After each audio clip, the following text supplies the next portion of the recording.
है दोस्तों, आज हम लोग पढ़ेंगे मैथ में जो है संख्या पद्धति। और संख्या पद्धति क्या होता है, जो कि इसको इंग्लिश में बोलते हैं नंबर सिस्टम। ठीक, तो ये संख्या पहले जानेंगे ये संख्या पद्धति होता क्या है। तो नंबर को प्रदर्शित करने के लिए जिस पद्धति का हम प्रयोग करते हैं उसे नंबर सिस्टम कहते हैं। यानी कि क्या हुआ, नंबर को प्रदर्शित करने के लिए नंबर को प्रदर्शित करने के लिए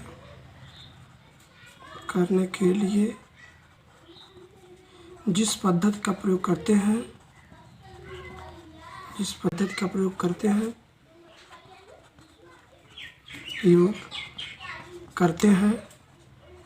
उसे नंबर सिस्टम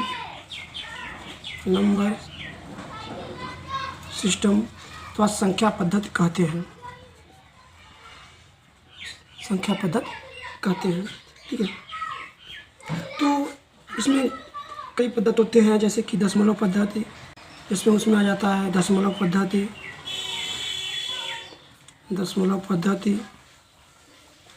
और बाइनरी पद्धति, ये सब जो होते हैं ये संख्या पद्धति के अंतर्गत आते हैं। तो दशमलव पद्धति में हम देखेंगे कि दशमलव पद्धति में कुल कितने अंकों का प्रयोग होता है। तो दशमलव पद्धति में जो है कुल 10 अंकों का प्रयोग होता है। कितने अंकों का प्रयोग होता है? 10 अंकों का। वो अंक कौन कौन से हैं?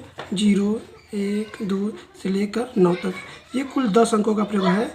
दशमलव पद्धति में इसका प्रयोग होता है। अब हम देखेंगे कि संख्या क्या होता है। यानी कि संख्या क्या होता है, जो कि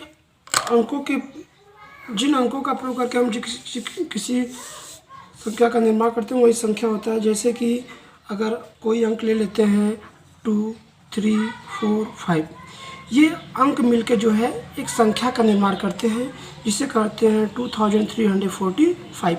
ये हमारा संख्या हो गया। संख्या जो होता है वो अंकों से मिलकर बनता है। अब जब संख्या बन गई तो हम इसमें जानेंगे कि ये संख्या, जैसे कि 3 का जो है एक होता है फेस वैल्यू, एक होता है प्लेस वैल्यू। तो सबसे पहले हम लोग जानेंगे फेस वैल्यू। ये फेस वैल्यू क्या होता है? फेस में जैसे कि आप लोग जानते हैं फेस मतलब चेहरा है। यानी कि किसी भी अंक का चेहरा कैसा होगा। जैसे कि अगर इस क्वेश्चन में कह दिया जाए कि 3 का फेस वैल्यू क्या होगा, तो 3 का फेस वैल्यू 3 ही होगा। यानी कि फेस वैल्यू, जिस संख्या का फेस वैल्यू पूछेगा, किसी संख्या में जिस नंबर का जो है फेस वैल्यू पूछेगा, जिस अंक का फेस वैल्यू पूछेगा, वो वही अंक उसका फेस वैल्यू होगा। अब बात आती है प्लेस वैल्यू की। यानी कि जिसका हिंदी होता है स्थानीय मान। ये स्थानीय मान, जैसे कि स्थानीय मान जैसे कि 2, 3, 4, 5। यानी कि 2345 में जो है 3 का जो है प्लेस वैल्यू क्या होगा? यानी कि प्लेस यानी कि स्थान, यानी 3 जो है किस स्थान पर है। तो ये 3 है। ठीक, ये किस स्थान पे है? 1, 2, 1, 10, 100 का स्थान पे। यानी ये 3 जो है 3 किस स्थान पे? 100 स्थान पे। यानी 100 से मल्टीप्लाई कर दिया तो ये कितना हो गया? इसका हो जाएगा ये 3। यानी कि अगर इसको बात कर ले तो ये हो जाएगा हमारा 300। ठीक, हम नोट देखते हैं कि ये फेस वैल्यू क्या होता है। यानी कि किसी भी अंक का जाति मान, किसी भी अंक का फेस वैल्यू, किसी भी अंक का जातीय मान, वह संख्या, वह अंक स्वयं होता है।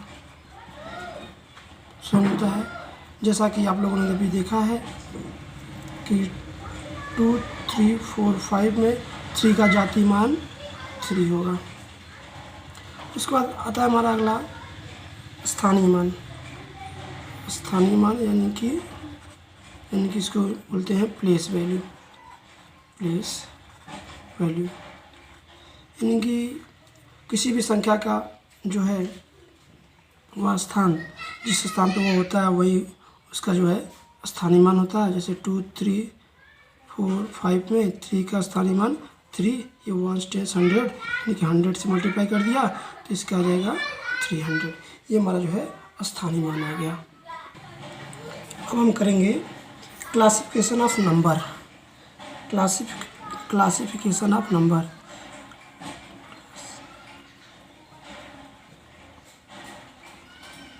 क्लासिफिकेशन ऑफ नंबर यानी कि संख्याओं का जो है वर्गीकरण। तो इसमें जैसे पहला नंबर आता है कॉम्प्लेक्स नंबर। कॉम्प्लेक्स नंबर यानी कि इसको हिंदी में बोलते हैं सम्मिश्र संख्या। सम्मिश्र संख्या क्या बोलते हैं? सम्मिश्र संख्या। तो ये जो सम्मिश्र संख्या यानी कॉम्प्लेक्स नंबर जो होता है इसको 2 भागों में बांटा गया है। इसको कितने भागों में बांटा गया है? 2 भागों में बांटा गया है। इसमें जो पहला होता है उसको बोलते हैं real number. Real number Hindi में बोलते हैं इसको वास्तविक संख्या। क्या बोलते हैं? वास्तविक संख्या। ये वास्तविक संख्या होता क्या है? इसमें जो होता है माइनस इनफाइनाइट से लेकर जो है प्लस इनफाइनाइट तक ये संख्या वास्तविक संख्या होती है। और जो दूसरा नंबर हमारा आता है उसको बोलते हैं इमेजिनरी नंबर। क्या बोलते हैं? Imaginary number. इमेजिनरी नंबर ठीक। ये क्या है? इसको बोलते हैं हिंदी में, इसको बोलते हैं काल्पनिक संख्या। क्या बोलते हैं? काल्पनिक संख्या ठीक। काल्पनिक संख्या क्या होता है? इसमें देखिए जो होता है कि आई इक्वल टू होता है, इसको बोलते हैं आयोटा। क्या बोलते हैं? आयोटा। यानी कि इसका वैल्यू होता है आई स्क्वायर इक्वल टू होता है -1। यानी कि अगर आई की वैल्यू पूछ ले आई इक्वल टू क्या हो जाएगा? √-1। ये काल्पनिक संख्या होता है, ये बहुत कम देखने को मिलता है। अब हम लोग जो है देखते हैं रियल नंबर। ये जो रियल नंबर होता है, क्या? रियल नंबर यानी कि वास्तविक संख्या। इसका जो है इसको देखते हैं तो ये जो होता है ये भी 2 प्रकार का होता है। इसमें दो प्रकार आते हैं। कौन कौन से आते हैं? इसमें आता है एक decimal number. Decimal number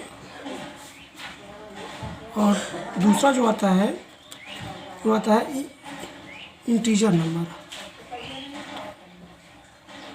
integer number. और ये जो डेसिमल नंबर होता है ये 2 प्रकार का होता है। डेसिमल नंबर जो होता है, देखिए इधर जगह का अभाव है, इसको देख लेते हैं। ये जो डेसिमल नंबर होता है ये 2 प्रकार का होता है ठीक है। कौन कौन से होता है? एक होता है रिपीटिंग नंबर यानी कि पुनरावृत्ति।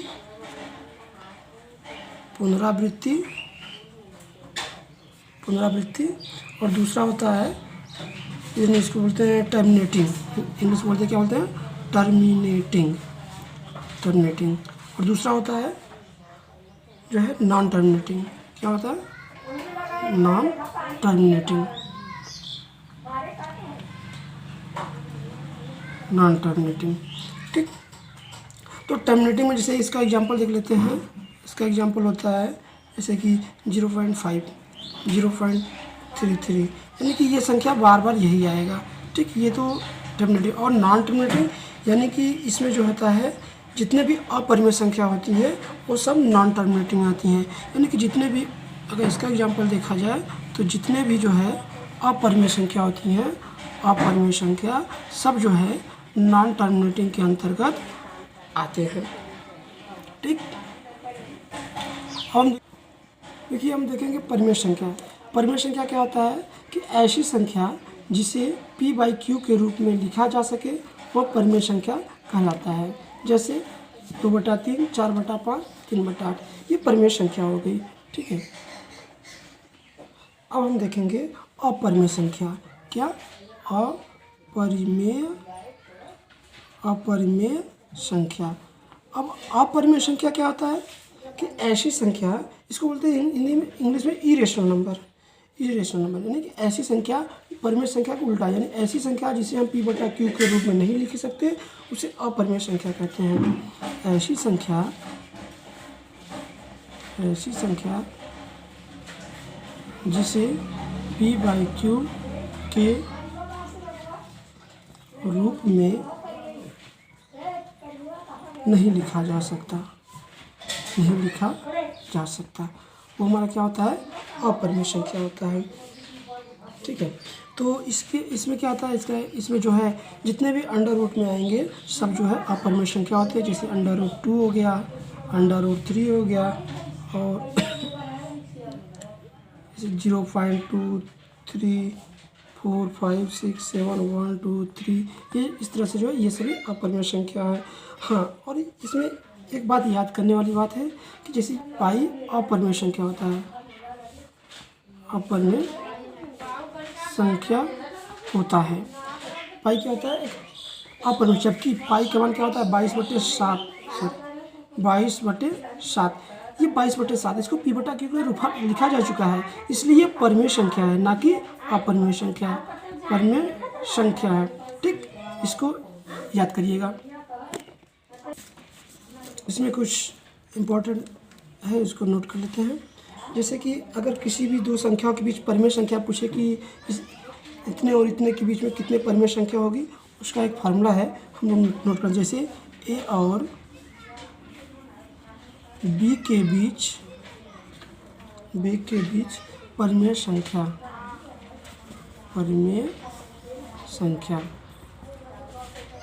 पूछ लेगा, तो इसका एक फार्मूला होता है a k + b / k + 1। अभी इसका जो है एग्जाम्पल करा देते हैं।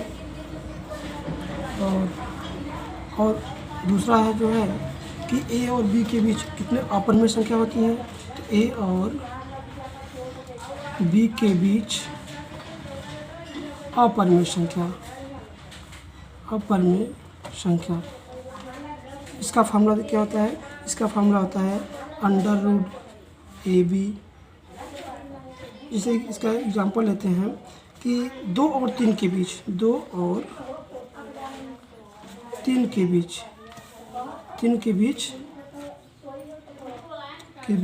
अपरिमेय संख्या।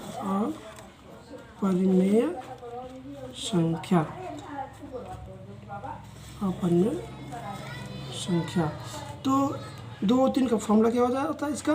√ab, यानी कि a की वैल्यू 2 और b की वैल्यू 3, यानी कि 2 3 जा 6, यानी कि ये, यानी कि जो है। अब हमारा नेक्स्ट टॉपिक है इंटीजर यानी कि पूर्णांक। इसको हिंदी में बोलते हैं क्या? पूर्णांक। यानी कि अब पूर्णांक देखिए कि जो सभी पूर्णांक संख्या होती हैं वो परिमेय संख्या होती हैं। सभी पूर्णांक संख्या परिमेय संख्या होती हैं। क्या होती हैं? परिमेय संख्या होती हैं। और जैसे कि इसमें कुछ होते हैं, जैसे धनात्मक पूर्णांक होता है, ऋणात्मक पूर्णांक होता है। तो ये धनात्मक पूर्णांक में क्या देखिए, इंटीजर के बारे में देखते हैं। इंटीजर यानी कि पूर्णांक। सभी पूर्णांक संख्या जो होती है वो परिमेय संख्या होती है। और ये जो ये पूर्णांक होता है, ये 3, जैसे कि धनात्मक पूर्णांक होता है जो कि 1 2 3 से लेकर इनफाइनाइट तक होता है। और जीरो के बारे में जानना चाहेंगे। जीरो भी जो है एक पूर्णांक है। एक होता है नकारात्मक पूर्णांक, यानी कि -1 से शुरू होकर -इनफाइनाइट तक। यानी ये पूरा निष्कर्ष यहाँ से ये निकल कर आता है कि -इनफाइनाइट से लेकर जो है +इनफाइनाइट तक ये सभी क्या है? पूर्णांक हैं।